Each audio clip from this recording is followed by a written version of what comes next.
So hello everybody, welcome back to our final Meet the CEO of the year, the Christmas edition. Today we have Menai Owen-Jones, who is the Chief Executive of LATCH, Welsh Children's Cancer Charity, with us.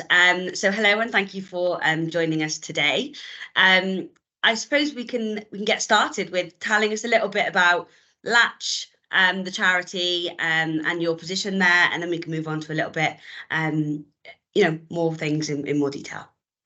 Fabulous. Thank you very much for the opportunity to join you today. Yeah, so LATCH is actually 40 years old this year, and we've been celebrating our 40th anniversary. So the charity started back in 1983, and for the past 4 decades, the charity's been there to help children and their families who have cancer. So in terms of what we do, we've got 5 kind of key areas. So we have our support services. So we provide social work team. We have accommodation at the hospital for the families to stay. We provide holiday retreats, kind of a caravans for holidays. We also provide grants for families, so hardship grants. We also fund research. We support the Children's Hospital with capital projects and so forth. And also we provide awareness and, increase the voice and support for children and young people with cancer. Amazing. It's a really lovely kind of charity in terms of a lot of people don't necessarily think about it affecting younger children, and it's nice that you can support the whole family throughout, which I think is amazing, and raising awareness like that. So how did you become CEO? How did we get to that stage? So I joined the charity back in July 2022, and so I've been a charity sector chief executive for the past 12 years now. So my absolute passion, is the voluntary sector and charities. And I saw the opportunity to join LATCH, and I'd heard about LATCH and the difference, it makes to the families of children with cancer. And I thought, oh, this looks like a fantastic opportunity. So I applied for the role, and at the time it was an interim position.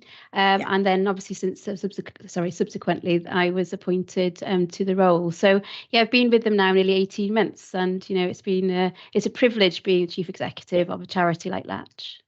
Amazing. Yeah, it's you must have done an amazing job to go from interim to the real deal, and kind of becoming permanent. And I think anyone who follows you on LinkedIn can see the work that you've done for them, and it's amazing. So you mentioned just then you've been a chief executive for about 12 years. So how did you first get into the charity sector? You said it's always been a passion, but was there any pivotal point that kind of made you realise that's where you wanted to kind of take off your career? Yeah, so it's very personal to me, really. So when I was 19, my dad died of cancer. So I was studying at university at the time, and my dad was cared for at Nightingale House Hospice in Wrexham. And so I was a volunteer there, and I saw and experienced the support and the difference that the hospice made.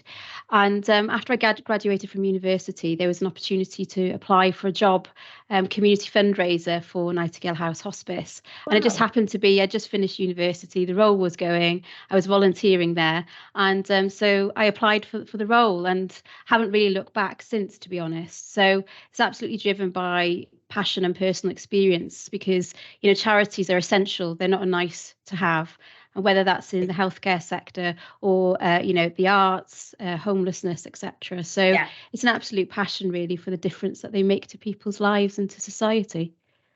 Amazing. That's a really nice story that I wasn't expecting to come in, but I think a lot of people who end up at chief executive positions have had a really close to home story in terms of why they have entered the charity sector, and really put their passion from whatever that event was and driven it into their work, which is lovely to see.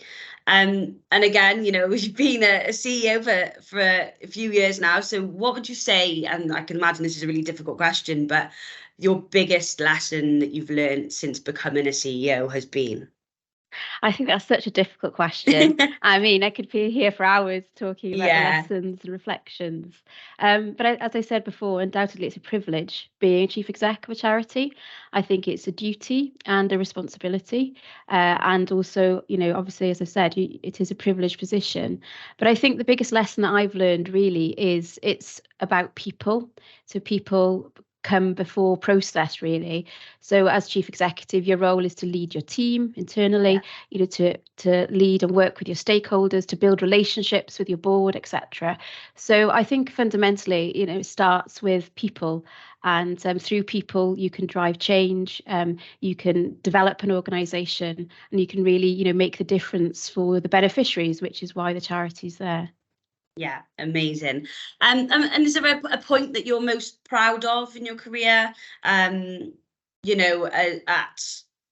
Latch or even before that you think has just been a standout moment for you, while being a CEO? Well, I've been very lucky to be chief exec of two brilliant charities. So I think in terms of Latch, I'd say leading the charity during its 40th year Yeah. and having the opportunity to meet with volunteers and supporters, like people back in the 1980s who helped to establish a charity, and to hear about Wow. their stories and the things that they've done, and contributed over decades of work really on a voluntary basis. So it's been a privilege and a highlight this year to do that work. Yeah. And I think in terms of the Pituitary Foundation, so I was chief executive for a decade, and took the charity also through the most acute part of COVID. And I Wow. think for Yeah. me, the biggest highlight is the legacy that I've left. I always think as a chief executive, you should try and build an organization to leave it obviously in a better position. And I feel like my leadership and the work that we did as a team really made a difference to people with conditions of their pituitary gland. And I felt that I left a legacy for the charity to be Yeah. able to move forward to the next stage, really. Amazing. And flipping that question completely, everyone knows the restraints that can be held against the charity sector and how it's such a difficult sector to be a part of. So, what would you perceive to be the biggest challenge facing the charity sector right now? Think it's a multitude of issues that we face. So I think somebody used the description perfect storm. So obviously we've got the cost of living crisis, Yeah. inflation. I've heard as well about retention issues and recruitment issues around staffing and volunteering. Obviously in Wales losing the kind of EU funding, and reduction in income generation. So there are so many issues and risks as well for charities. And it is really, really challenging. For so many of us in the sector at the moment. And people are really exhausted after Yeah. coming through the pandemic. But I think, despite all these challenges, I think the sector always has done, in living memory, kind of come together. We've found innovative solutions.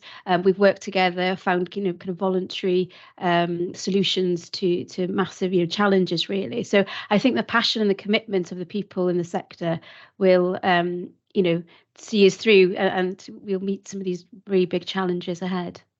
Yeah, and it's one thing that I talk about a lot when I'm recruiting for charities is, you have to be in it for if you've got a personal reason or you really have your beliefs lie there to push you through and to support the charity sector as a whole. It is really important. And luckily I'm fortunate to deal with loads of people every single day that have that passion. And it's just, getting them into it and seeing the good that the charity sector can really bring to so many people. Um, what would you say you're most excited and or scared about, moving forward as CEO or in the charity sector as a whole? I can imagine there's a few things. Yeah, definitely. So, with Latch as well, we've faced challenges with our income this year and our donations. And I think most charities have been touched, unfortunately, Yeah. quite significantly. So, looking forward, we've got a big challenge in terms of our income generation in future years. But I think in terms of what excites me, I think it's building now on the legacy of the past 40 years of the voluntary efforts and everything that the founders of the charity, etc., have done. And to work with the families. It's such a privilege to work with our children and families every day. And I think the experience and the dedication of so many people, as I said, will help us to drive through. I think as a charity, we need to do more to raise awareness and to raise the voice of children and young people with cancer. There is much to do to, I think, improve the cancer care for paediatrics in Wales and the cancer strategy, and also to raise awareness of the financial hardship for so many of our families. Because if you have a child with cancer, sometimes parents or caregivers can't work, and that can be for sometimes a number of years. So I think we've got a big role to play in raising awareness, raising the voice, and also developing our services to meet the needs of our children and young people, into the future. Yeah, amazing. And I think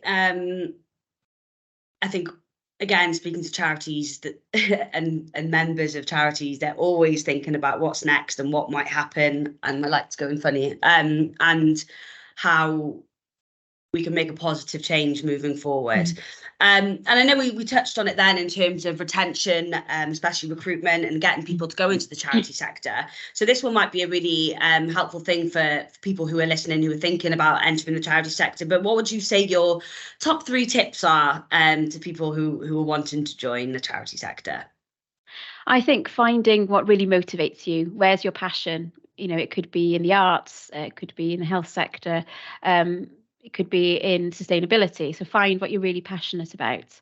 I think the other kind of tips I would give is it can be challenging working in the sector because you're dealing with big, often societal challenges. Sometimes we don't have resources, and sometimes we can't offer, salaries like in some of the other sectors. So I think, being aware of the challenges that kind of face you potentially, but knowing that the work that you do makes such a difference and really matters. And I think the third tip would be, absolutely do it. I am so passionate about the sector. There's so much that motivates me every day, even when I've had a difficult day. And it is, challenging sometimes when you've got multiple issues happening, but knowing why you do what you do. And so I would be absolutely, don't just think about it, do it, I'd say, and go for it. So much joy that comes out of the sector as well, in terms of rewarding, the rewards you get from it. It makes the tough days slightly worth it sometimes, doesn't it? Definitely. I think you get so much, motivation from the work that you do. And so, I definitely recommend people to consider applying to join us in the voluntary sector. Yeah, fab. And again, another difficult one to kind of end, this interview. But what advice would you give yourself, your younger self, knowing what you know now about the charity sector, about what's happened over the last few years with the pandemic? Is there any certain advice that you would give someone who might be an aspiring CEO or just an aspiring charity, volunteer or employee?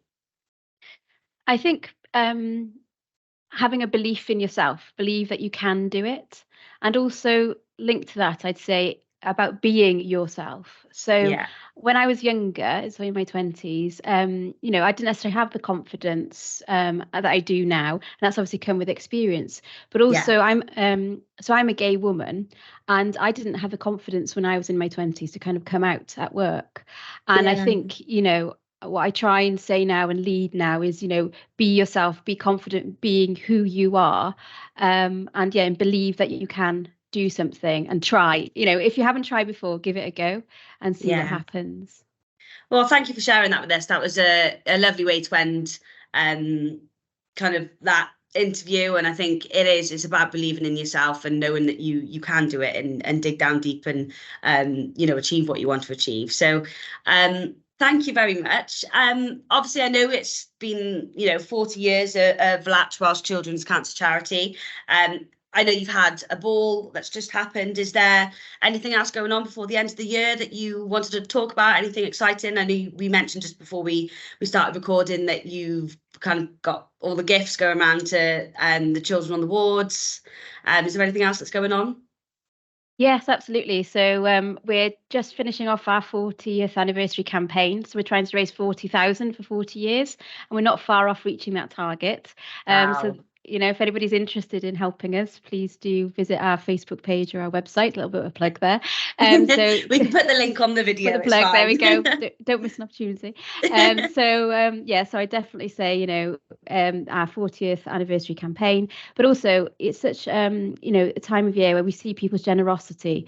We're so lucky to see the gifts and goods that companies and individuals from across Wales are donating to us, which we make sure that are distributed, to our children and families. So each of our children and families and their siblings have a present from Latch at Christmas. So we couldn't do that without the support of communities out there. So again, if anybody would like to donate a gift, then please do get in touch. Amazing, and we will make sure to pop all that as well under the video, and it'll be on our newsletter that's going out towards the end of this week, I think. So thank you very much. It was absolutely a pleasure to have you on, and yeah, we will look forward to kind of seeing the response to this, and hopefully you'll reach that 40,000. That'd be absolutely amazing.